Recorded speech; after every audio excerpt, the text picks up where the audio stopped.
Very good evening. So in this video, we will try to understand what is cold crack, what are the factors that influences the formation of cold crack in any weld, and what are the steps that we can take to prevent the cracks from forming in the weld metal. So in the previous videos, we have seen that crack is one of the major defect with respect to weld, and we have seen that there are two or three types of crack. One is hard crack, another one is cold crack, and we have third one as a lamellar tearing. Under the hard crack category, we have seen two important cracks. One is solidification crack, another one is liquefaction crack. So the second important category is cold crack. That is what we are going to discuss in this video. So the cold crack, it is also called as hydrogen induced crack. It is also called as delayed crack. So it can be called by either of any one of the three names. So why cold crack? Because this crack occurs after solidification at room temperature. That's why we call it as cold crack. And it is called hydrogen induced crack because the main reason for the formation of the crack is because of the higher content of hydrogen in the welded sample. So that's why it's called hydrogen induced crack. Higher amount of hydrogen is the one of the important reasons for the formation of this crack. And also it is called as delayed crack because the crack can form even after 2 days after the even after 2 days after the completion of the weld. That is why we call it as delayed crack. So we may think that the weld doesn't have any crack, but after 2 days we may find all of a sudden crack is getting started to propagate in the welded sample. That kind of crack we generally call it as delayed crack or cold crack or hydrogen induced crack. Okay, so this crack mainly occurs in the HIZ of the welded samples. Mostly it occurs in the HIZ of the welded sample. Some images I have taken from the Lippold book in the title Weldability, Welding Metallurgy and Weldability, written by John C. Lippold. You can see here this hydrogen crack is seen on the HIZ portion of the welded sample. You can see here hydrogen crack. So this looks like the hydrogen crack looks like this only. It occurs mainly in the HIZ of the welded sample. So the main reason for the formation of a cold crack or hydrogen induced crack is difference in solubility of hydrogen. Solubility of hydrogen in liquid and solid. That is, hydrogen is highly soluble in a liquid state, but in solid it is not soluble. So that is the main reason for the formation of hydrogen induced crack in any welded sample. So we know that during welding the metal will be heated, it will be reaching its liquid state, and then again on cooling it will come back to its solid state. So in this liquid state the hydrogen will be highly soluble, whereas in the solid state the solubility of the hydrogen is very less. So when the weld metal is getting solidified, if the cooling rate is very fast, in that cases the hydrogen will get trapped inside the weld metal, which will lead to the formation of hydrogen induced crack. So for example, if the cooling rate is very slow, in that cases the hydrogen trapped can easily escape. So that may not be the case with respect to slow cooling rate conditions, but at higher cooling rate conditions the hydrogen will get easily trapped inside the weld metal. So this dissolved hydrogen is highly dangerous with respect to the welded sample. So what happens is that this the hydrogen which got dissolved in atomic state will gradually diffuse to the locations of vacancies and other cavities present in the welded sample. So this hydrogen is having the capability of high mobility. It easily moves fast. That is one of the nature. So once the welding is over, the hydrogen, the dissolved hydrogen will diffuse to the locations of the vacancies as well as other cavities that are generally present in any welded sample. So at this location, the hydrogen converts into diatomic hydrogen gas. Diatomic hydrogen gas. Okay.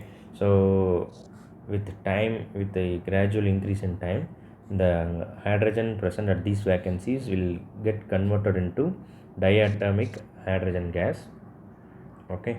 So this continued movement of diatomic hydrogen gas towards the cavities will build some pressure, will build some pressure in the cavities. So this pressure, if it is more than the fracture stress, if it is greater than fracture stress, it will expand, that cavity will expand by cracking. So the cavity will expand by cracking. So once the crack got expanded, the volume will again increase. As a result of that, pressure will decrease. So as the pressure decreases, again after some time, the hydrogen will move towards the locations of vacancies as well as cavities, and again the same process will continue. That is, it will apply pressure on the cavities and the cavities will expand by cracking. So again I'll repeat. So the dissolved hydrogen has high mobility. So what it does is that it will diffuse to the locations of vacancies and other cavities in the welded sample. Okay, so at this location of cavities, it will get converted into diatomic hydrogen gas. So this diatomic hydrogen gas will build pressure in the cavities. As the time progresses, when the pressure exceeds the fracture stress, it expand by cracking. So when the cracking starts, the volume increases, then pressure drops. Again, this hydrogen will move towards the locations of vacancies as well as cavities, and the same step repeats. So by this continuous movement of this dissolved hydrogen to the location of vacancies as well as cavities, the hydrogen induced crack gets formed inside the welded sample. So this is one of the main reason for the formation of a hydrogen induced crack in any metal. Next we will see what are the factors that generally control the formation of hydrogen induced crack. Okay, generally there are three factors that controls. One is microstructure, second one is hydrogen as we have seen till now, and third one is tensile stress. So these three factors will play an important role in the formation of hydrogen induced crack. So generally with respect to microstructure, any that are generally hard and brittle will promote hydrogen induced crack. So we have to weld in such a way that the microstructure is not hard and brittle, so that we can prevent the formation of hydrogen induced crack. These hydrogen induced crack are mostly seen in the steels. So when we know that when the cooling rate is very high, we get martensite, which is very hard as well as brittle. So the formation of martensite in the welded sample will all there is more possibility for the hydrogen induced cracking. So we have to control the cooling rate such a way that we get ferrite as well as spherulite in the welded samples. Okay, so if you see with respect to the microstructure, the least susceptible microstructure with respect to steel are as follows. First one is untempered martensite, then untempered martensite and bainite, and then bainite, then tempered martensite, and then ferrite and spherulite,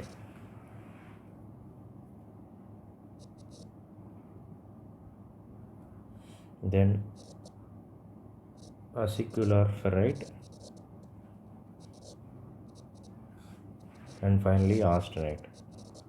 So among these different phases that are present in any steel, austenite is least susceptible on comparing with acicular ferrite, perlite. So the order of susceptibility increases as we go in this direction. So the most susceptible microstructure or the phase with respect to steel is martensite. So we have to prevent the formation of martensite in weld so that there is less chances for the formation of hydrogen induced crack.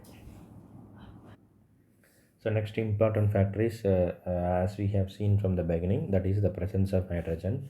So generally in weld, so these are the possible reasons for the presence of hydrogen in the weld sample. Hydrogen which is generally present in the original base material that is welded in that particular case, and the moisture in the filler, moisture in the electrode may be one of the source for the hydrogen, and then organic contaminants like grease may be the source for hydrogen introduction into the weld metal, like grease as well as oil, and then shield hydrogen that is generally carried in the shielding gas as well as humidity from the atmosphere.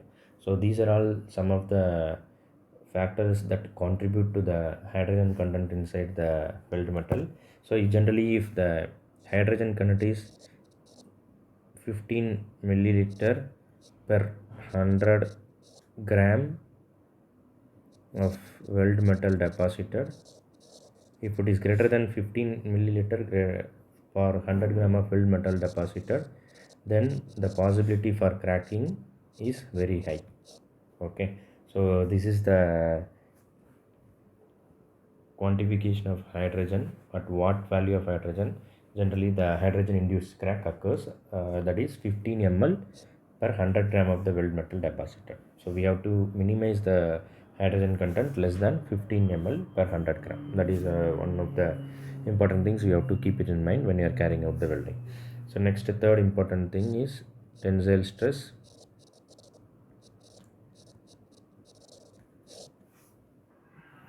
Higher the stress, more the possibility for the formation of hydrogen induced crack in any welded sample. So it is generally very difficult to control with respect to the three important factors. Tensile stress is one of the difficult factors to control with respect to any weld. So it is not the overall stress that is present in the weld, it is mainly the local tensile stress that are present at the stress concentration points such as toe region of the welded sample. Okay, and the presence of undercut, excessive overbeat may act as uh, catalyst for the formation of this hydrogen induced crack in any welded sample. So among the three factors, this is one of the difficult factor to control. So we can easily control the other two factors, that is we can play with the parameters as well as selection of filler materials as well as heat input, so that we can get the required microstructure, such that in the microstructure should be having lesser hardness. Generally if the hardness is less than 400, it won't be a problem. For 400 Vickers harness, it won't be a problem with respect to formation of hydrogen induced cracking. So at more than 400 HV only, the possibility for the formation of hydrogen induced crack will be more. So these are the three important factors we have to focus to minimize the hydrogen induced crack with respect to well. Then let's see what are the steps we can take to prevent the formation of hydrogen induced crack in any welded sample. So first thing is we have to minimize the cooling rate. So for that we can go for applying preheat. We can preheat the metal before welding so that we can prevent the formation of a susceptible microstructure. So we can prevent the formation of a martensite to some extent by preheating the material, and in case of multi-pass we can maintain a specific interpass temperature. So through research we can find out what should be the interface temperature in case of multi-pass welding. That may be one of the other steps that can be taken. And then we can go for a post-weld heat treatment. Post-weld heat treatment which will help us to relieve the tensile residual stress. Okay, that may be another option. And also it will help us to alter the microstructure also. Not only it will help us to relieve the tensile residual stress, but also it will help us to alter the microstructure. Okay, then next we can take steps to minimize the hydrogen content in the welded sample. Minimize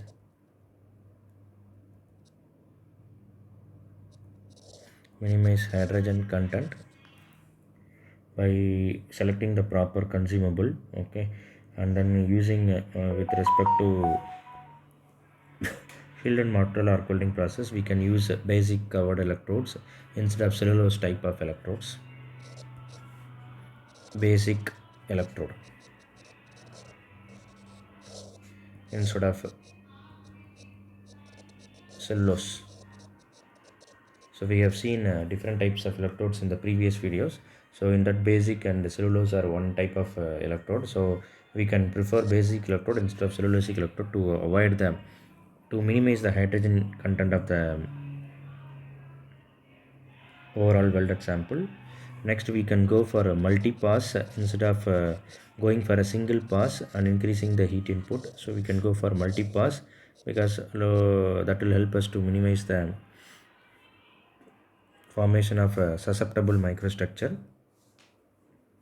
And then we can go for a filler wire or electrode that will promote the formation of austenite. As we have seen in the factors, the austenite is least susceptible to the formation to the hydrogen induced cracking. So we can use filler material that will promote the formation of austenitic based filler material, and nickel such as nickel based filler material can be used to promote austenite microstructure. Then we can use dry shielding gas for protection. Dry shielding gas may be one of the option to minimize the hydrogen content in the melt. Then we can clean the rust before starting the welding process so that the moisture may be minimized. So these are all some of the major steps that we can take to prevent the hydrogen content in the metal, so that at the end it will help us to prevent the formation of hydrogen induced crack. So to summarize, we have seen what is hydrogen induced crack, what are the mechanisms that are associated with respect to hydrogen induced crack, and then we have seen what are the factors with respect to hydrogen induced cracks. So that is three factors we have seen: microstructure, hydrogen, tensile stress. And then we have seen what are the steps we can take to prevent the formation of hydrogen induced crack. So thanks for listening. See you in the next video.